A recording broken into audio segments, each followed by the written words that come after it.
Red Sox general manager Brian O'Halloran grew up in Weymouth, went to Colby, and has degrees in political science and Russian studies.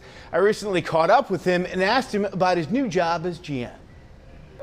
It's really a dream come true. And honestly, it was a dream come true the day I set foot in Fenway Park to work for the first time in 2002 when I was an intern.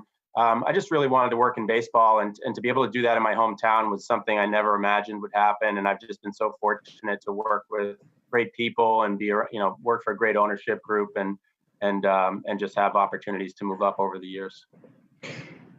You spent 3 years over in Russia and Georgia. You speak Russian, you speak Georgian.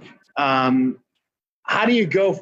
What got you interested in that in the first place? And then how did you go from that to baseball?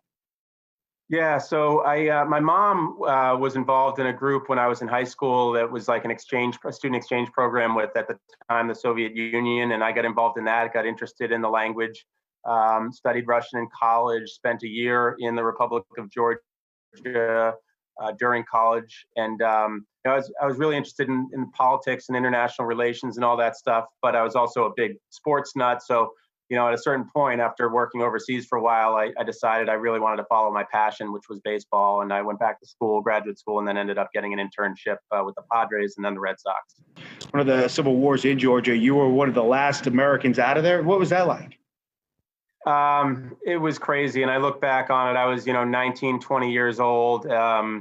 And I don't know how I convinced my parents to let me do that because, I have teenage kids now, and they're not quite that age yet. But it would be hard to imagine letting them go into a situation like that.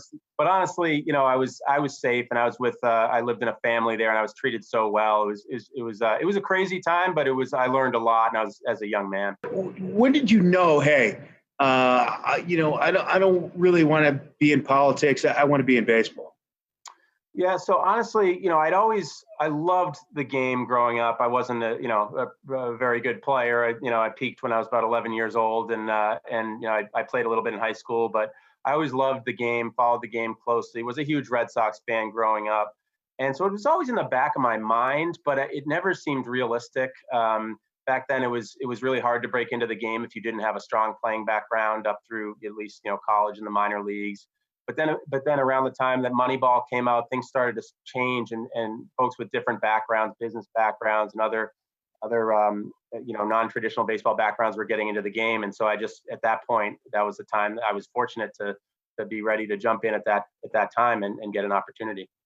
And the story goes that you asked to volunteer, right? So, and then you're working nights and weekends, almost overnights and weekends with the Red Sox to break in, right?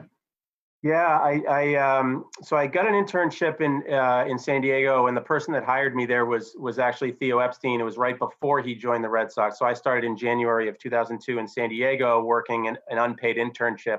And then in March of that year, Theo came over to the Red Sox. And so a few months later, I begged and pleaded and was given the chance to come in nights. And I used to work kind of the overnight shift, charting games, and for no money. But you know what? It really didn't matter to me, other than eventually I couldn't do that forever. Obviously, I had to pay the rent, but to do that for a year to get my foot in the door was well worth it. What are you hearing, or what are your thoughts on when baseball may return? So, in the last week to 10 days or so, there really has been a lot more optimism and a lot more conversation about what that might look like, and with certain areas of the country cautiously beginning to open up. And obviously, number one is health and safety of players, staff, and people involved, and certainly, of course, fans, to the extent that we'll be able to have fans, we don't know. But I think there's a strong desire to play. Players want to play, owners, the league, the Players Association, everybody wants to get back to baseball. And so I think there's a strong desire to do that and find a way to do it as long as we can do it safely.